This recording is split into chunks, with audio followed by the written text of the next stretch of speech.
जय गुरुदेव। आप सभी को होली की हार्दिक शुभकामनाएं। होली का त्योहार बुराई पर अच्छाई की जीत का प्रतीक है। विष्णु पुराण के अनुसार सतयुग के अंतिम चरण में हिरण्याकश्यप नाम का असुर राजा था।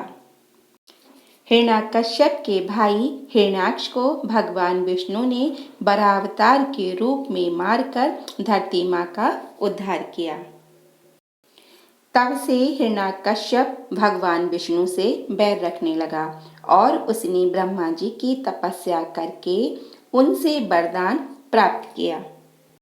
उसने ब्रह्मा जी से वरदान मांगा कि मैं ना धरती पर मरूं, ना आकाश पाताल में, ना मैं बाहर मरूं, ना अंदर, ना मैं रात में मरूं, ना मैं दिन में, ना मैं अस्त्र से मरूं, ना शस्त्र से, ना मुझे देव मार सके, ना ही दानव, ना मुझे मनुष्य मार सके, ना ही पशु पक्षी।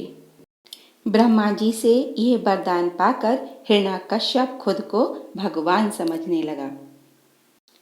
उसकी तपस्या के दौरान हिरण्याकश्यप की पत्नी कयाधु गर्भवती थी। उस समय नारद मुनि के आश्रम में रही और वो भगवान विष्णु की भक्ति किया करती थी। तो गर्भ में ही कयाधु के बच्चे ने भगवान विष्णु का नाम जपना शुरू कर दिया था। नारद जी के आश्रम में कयाधु के बच्चे ने जन्म लिया और उस बच्चे का नाम प्रहलाद रखा गया। प्रहलाद ने शुरू से ही नारद मुनि को नारायण नारायण का जाप करते सुना, तो प्रहलाद भी बचपन से ही नारायण का जाप करने लगा। तपस्या पूरी करके हिरण्याकश्यप अपनी पत्नी कयाधु और बेटा प्रहलाद को अपने साथ राजमहल ले आया। हिरण्याकश्यप ने राजगद्दी पर बैठते ही अपनी प्रजा को आदेश दिया कि आज से कोई भी किसी भी देवी देवता की पूजा नहीं करेगा और जो करेगा उसे सजा मिलेगी। आज से मैं ही तुम सबका भगवान हूँ और सब मेरी ही पूजा करेंगे। फिर लोग हिरण्याकश्यप को मजबूरी में भगवान मानने लगे। लेकिन हिरण्याकश्यप का पुत्र प्रहलाद, जो मात्र 5 साल का था, हर समय नारायण नारायण का जाप करता रहता था। उस समय नारायण नाम प्रभु का जागृत नाम था। प्रहलाद को नारायण नाम का जाप करते देखकर हिरण्याकश्यप को बहुत गुस्सा आता है। हिरण्याकश्यप ने प्रहलाद को प्यार से समझाया कि बेटा, मैं ही तुम्हारा भगवान हूँ, तुम मेरी ही पूजा किया करो। प्रहलाद बोला, आप मेरे पिताजी हैं, भगवान नहीं। असली भगवान तो वो है जो सबका सृजनहार है और वो कण कण में विराजमान है। इतना सुनकर हिरण्याकश्यप को बहुत गुस्सा आया और उसने अपने सैनिकों को आदेश दिया, इसको यहाँ से ले जाओ और सांपों की कोठरी में बंद कर दो। यह सुनकर कयाधु बोली, ये क्या कर रहे हो असुरराज, अपने पुत्र को सजा मत दो, माफ कर दो। लेकिन हिरण्याकश्यप नहीं माना और सैनिकों को आदेश दिया कि ले जाओ इस बैरी को मेरे सामने से और बंद कर दो सांपों की कोठरी में। प्रहलाद नारायण नारायण का जाप करने लगा। उधर कयाधु भी रो रो कर भगवान विष्णु को पुकारने लगी, हे नारायण, मेरे पुत्र की रक्षा करो। अगले दिन हिरण्याकश्यप ने सैनिकों को आदेश दिया, जाओ प्रहलाद का शव ले आओ। सैनिकों ने जब कोठरी का दरवाजा खोला तो देखा सभी सांप प्रहलाद के सामने अपना सिर झुकाए बैठे हैं और एक बहुत बड़ा सा विषैला नाग प्रहलाद के ऊपर अपना फन फैलाकर छाया किए हुए है। प्रहलाद बिल्कुल ठीक अवस्था में हिरण्याकश्यप के सामने जाकर खड़ा हो गया। उसे देखकर हिरण्याकश्यप गुस्से में बोला, यह बैरी अभी भी जिंदा है, ले जाओ इसको मेरे सामने से। इसे ले जाकर पागल हाथी से कुचलवाकर मरवा दो। प्रहलाद फिर नारायण नारायण का जाप करने लगा और कयाधु भगवान विष्णु से प्रहलाद की रक्षा मांगने लगी। हे नारायण, मेरे पुत्र की रक्षा करो। सैनिकों ने प्रहलाद के सामने पागल हाथी को छोड़ दिया। भागता हुआ हाथी प्रहलाद के सामने आया और फिर अचानक रुक गया। अपनी सूंड से प्रहलाद को उठाकर अपनी पीठ पर बैठा लिया। सैनिकों ने यह सूचना आकर हिरण्यकश्यप को दी, जिसे सुनकर वो गुस्से से पागल हो गया और बोला, सैनिकों, उसको अभी ले जाकर पहाड़ से नीचे फेंक दो। सैनिक भक्त प्रहलाद को पहाड़ से नीचे फेंकने को ले चले। भक्त प्रहलाद अपने दोनों हाथ जोड़े, आंखें बंद किए, नारायण नारायण का जाप करता हुआ चला जा रहा था। सैनिकों ने प्रहलाद को पहाड़ से नीचे फेंक दिया। प्रहलाद नारायण नारायण का जाप करते हुए पहाड़ से नीचे गिर रहा था। तभी विष्णु भगवान ने प्रकट होकर उसे अपनी गोद में ले लिया और खाई से ऊपर लाकर पहाड़ पर छोड़ दिया। प्रहलाद फिर वापस राजमहल पहुंच गया। प्रहलाद को अपने सामने खड़ा देखकर हिरण्यकश्यप गुस्से से आग बबूला हो गया और सैनिकों को आदेश दिया, मेरे इस बैरी को, जो मेरे वैरी विष्णु की पूजा करता है, मेरे ही सामने जाकर खौलते हुए तेल में डाल दो। सैनिकों ने प्रहलाद को खौलते हुए तेल में डाल दिया। खौलते हुए तेल में प्रहलाद को डालते ही तेल बर्फ की तरह ठंडा हो गया और एक बार फिर भक्त प्रहलाद जीवित बच गया। जब हिरण्यकश्यप अपने सारे प्रयास करके थक गया, तब सोच में पड़ गया, अब क्या करे। उधर रानी कयाधु बहुत खुश थी। तभी प्रहलाद की बुआ होलिका अपने भाई हिरण्यकश्यप के पास आकर बोली, भैया, आप इतना निराश क्यों हो रहे हो? मेरे पास प्रहलाद को मारने का एक तरीका है।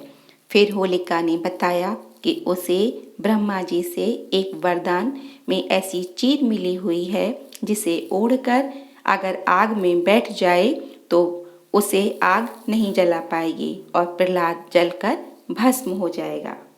यह सुनकर हिरण्यकश्यप बहुत खुश हुआ।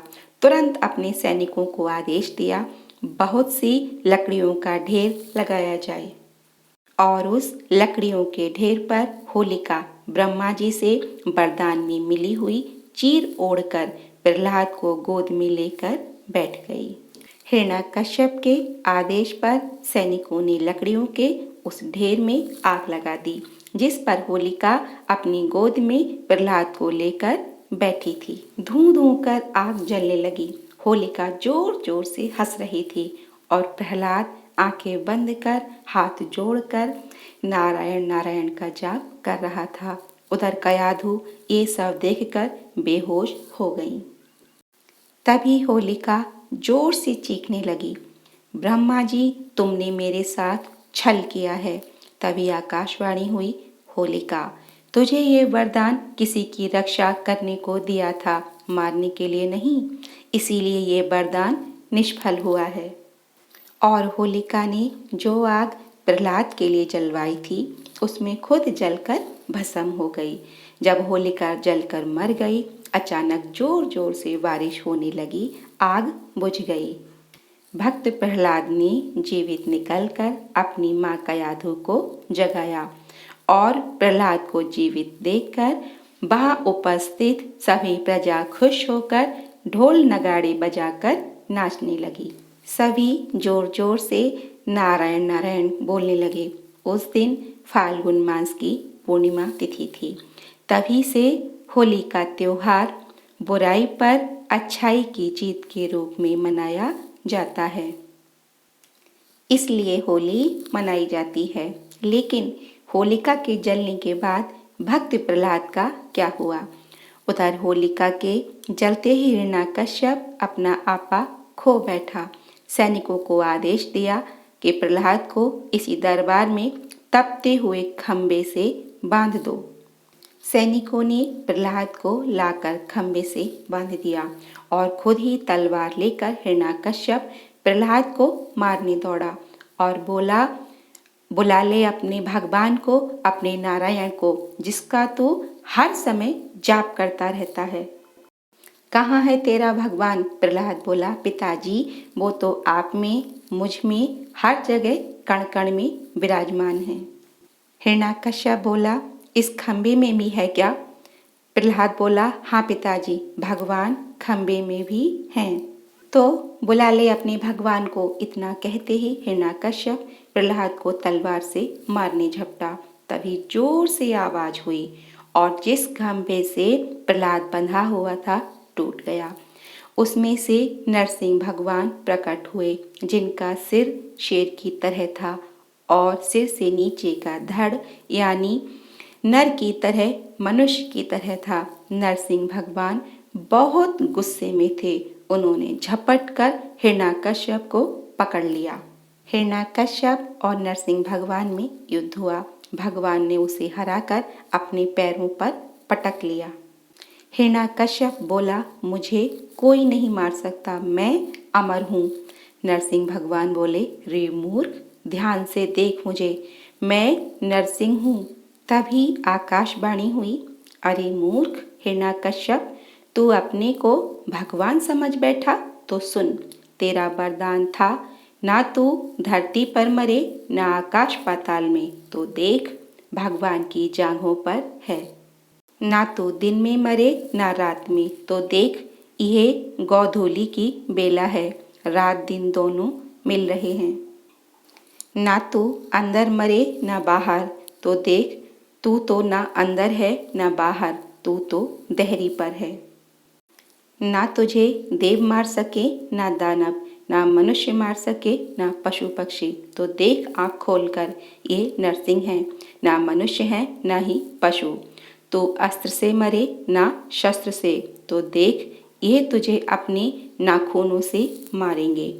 आकाशवाणी बंद होते ही नरसिंह भगवान ने हिरण्यकश्यप को मार दिया और भक्त प्रहलाद की रक्षा की। किसी ने सच ही कहा है, भक्त के वश में है भगवान। भगवान अपने भक्तों की हमेशा रक्षा करते हैं। वक्त के सतगुरु परम संत उज्जैन वाले जय गुरुदेव बाबा समझाते हैं, विश्वास फलदायकम। अगर भक्त भगवान पर पूर्ण रूप से विश्वास कर ले तो भगवान कुछ भी नहीं होने देंगे। हर वक्त का जागृत नाम होता है। जैसे प्रहलाद ने नारायण नारायण पुकारा, भगवान विष्णु ने उसकी रक्षा की। जैसे त्रेता युग में राम राम जिसने भी पुकारा, राम ने उसकी मदद की। जैसे द्वापर युग में जिसने भी कृष्ण कृष्ण पुकारा, कृष्ण ने उसकी मदद की। भगवान ने द्रौपदी की लाज बचाई। ऐसे ही कलयुग में इस वक्त का जागृत नाम जय गुरुदेव है। उज्जैन वाले जय गुरुदेव बाबा जी महाराज समझाते हैं कि किसी भी दुख मुसीबत में कोई भी शाकाहारी सदाचारी नशा मुक्त जय गुरुदेव नाम बोलकर मदद ले सकता है। आजमा कर देख लो, अगर जय गुरुदेव नाम बोलने से फायदा हो तो मान लेना कि जय गुरुदेव नाम में शक्ति है। जय गुरुदेव नाम ध्वनि बोलना कैसी है? जय गुरुदेव जय गुरुदेव जय गुरुदेव जय जय गुरुदेव। आप सभी को जय गुरुदेव।